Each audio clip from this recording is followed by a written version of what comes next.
don't like it, Liam Halligan. Why don't I like it? OK, this is a cold snap. When I got on my motorcycle this morning to drive to the station... Your motorcycle? The little gauge said -8. I was pretty cold. It was a cold weekend. And so the National Grid have warned that this evening there's no chance of a blackout, but their buffer zone is smaller than they'd like it to be, so they're taking action. Not only are they asking coal-fired power plants to be standing by, you can, rev them up quite quickly, which is ironic. They're also launching this scheme in England, Scotland and Wales. It means if you're signed up, you have to be signed up. You have to be with one of these 26 providers. Crucially, you need a smart meter, but if you've been canny enough and sharp-elbowed enough to have signed up, then depending on your general usage, you can save between £10 and £20 this evening by deliberately using less energy, so compared to the previous pattern of your usage. So there are lots of stipulations, there's lots of nitty-gritty fine print and so on, but it is the National Grid saying that they want people to get on smart meters. It's a way of recruiting people to get onto smart meters. And they're saying if this cold snap continues today, then they may extend this scheme to tomorrow as well. So you've got to get on the site of your electricity provider, if you've got a smart meter, to see if they're one of the 26 that are participating. Well, Craig Dyke, head of national control at the National Grid ESO, suggested the measure could become a regular part of the UK winter, not just this year. It's something we strongly believe in. It provides flexibility for the system and the consumer. We see this as a growing market. It's a world-leading step towards net zero.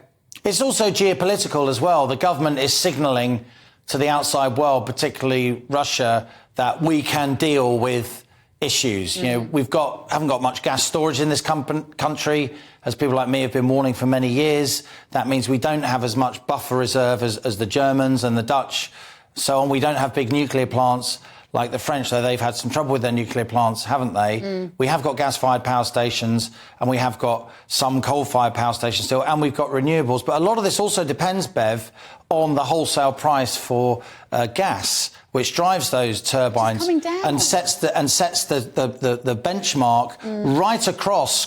Weirdly, the price of energy generated by renewables is benchmarked to the price of energy generated by gas. Crazy. And as you say, in the summer, at one point, wholesale gas prices on European markets were around 330 euros per megawatt hour. They're now down at 63 euros per megawatt hour. They're down from 150 just before Christmas. And yet, the energy price cap that the government sets is currently £2.5 per household. In April, it's meant to go up. To £3,000. I don't think that's politically sustainable. It's not. And people will be saying, what's wrong with that Bev Turner whinging about these smart meters? The problem is it's a significant change in our behaviour that we're being nudged towards all the time by big corporate entities and government. And I don't feel that we are the ones that are going to be at an advantage. The big thing is when you get a smart meter, then it may be that your energy company, as in the case of my household, and I know yours as well, we've spoken about it, then starts taking money off you up front. So they've got several £1,000s of my and my partner's money. That they're taken from direct debit. With a view to giving. And if the company goes bust, will we get that back? We don't know. And why are they sitting on several £1,000s of mine when that's my money? I could be doing something with that. I may need it for my family. But it's a big day for energy, Bev, because there's also this story about prepayment meters, of course. Now, what percentage of British households do you think have a prepayment meter? More than you would think. 13%, which is big. 1 in 7, 1 in 8. Yes, this is a lot. And we know from the excellent Citizens Advice Bureau that every year around 3.2 million households run out of energy on their prepayment meter, which is one every 10 or 15 seconds.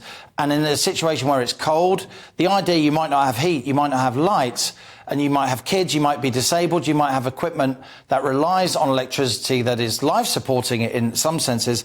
We're an ageing society. Means there is now a focus on the extent to which energy companies are forcing people onto prepayment meters if they've got a record of poor credit or they're on benefits or disadvantaged in some other way. And that's why over the weekend the government has warned, and Ofgem is now warning this morning, that they are keeping a close eye on what companies are doing, making sure that people who are on prepayment meters are looked after during this difficult situation? It's a bit like we were just talking about then, about the relationship between the state and the individual and the psychological kind of interplay of the two. I'm sort of appalled that in 2023, people are being held to ransom by these big corporations as to whether they can and cannot heat their house and put the cooker on to make the kids tea.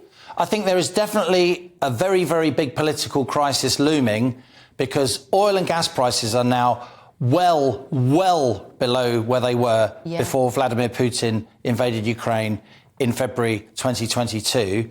And yet petrol and particularly diesel prices haven't come down very much at all. No. And it seems that utility bills are going up. Why are we not hearing enough about that? Because the media thinks it's too complicated and they want to talk about cats and celebrities all the time. That's why it's difficult for people like me to get on the telly and talk about this stuff. But I think people desperately want to hear honest facts and analysis from trusted people. Yeah. I actually think, Bev, there's going to be a big political row over what's called a social tariff. Okay? A social tariff is a regularly cheaper rate of electricity and gas for people who are financially vulnerable. And it happens in many, many other countries. It doesn't happen now. Now, the point is, Bev, in April, this April, when that energy price cap goes up, unbelievably, given what's happened to wholesale energy prices, from £2,500 to £3,000 per household, the £400 discount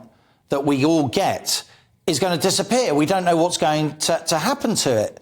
So people are going to be in a worse position in April when that cap goes up. And I actually think there should be a social tariff. You know, I didn't notice this, I must admit, but earlier this year, 100 charities, including the Citizens Advice Bureau, which I mentioned, they wrote to Jeremy Hunt, the Chancellor, and they said that we desperately need a social tariff. Ofgem are now saying we desperately need a social tariff. After 2024, when all of the energy support package that the government has so far announced will apparently disappear. Gosh. Well, you were talking about media that is not afraid to tackle the difficult subjects. I won an award, Liam Halligan. I didn't notice. Did you not notice? Why don't you talk about it on social media and on your TV programme? Come on, Bev, don't hide your light under a bushel. Well, I like to think this is. If you don't pick yourself up, who's going to? It's got a few dirty fingerprints on it. If you're coming back in the next hour, can you bring a cloth and just polish my award for me? Yeah, I'm very happy. I know that is my role in life. I want to talk about you and your motorbike, but that's maybe for the next hour. Right, Liam Halligan. Now, the next hour, I'm going to be talking about that new battery plant, the Gigafactory in the northeast. I was up in the northeast at the end of last week. Yes. Will it happen or won't it? I've got a film to be revealed exclusively here on Bev Turner.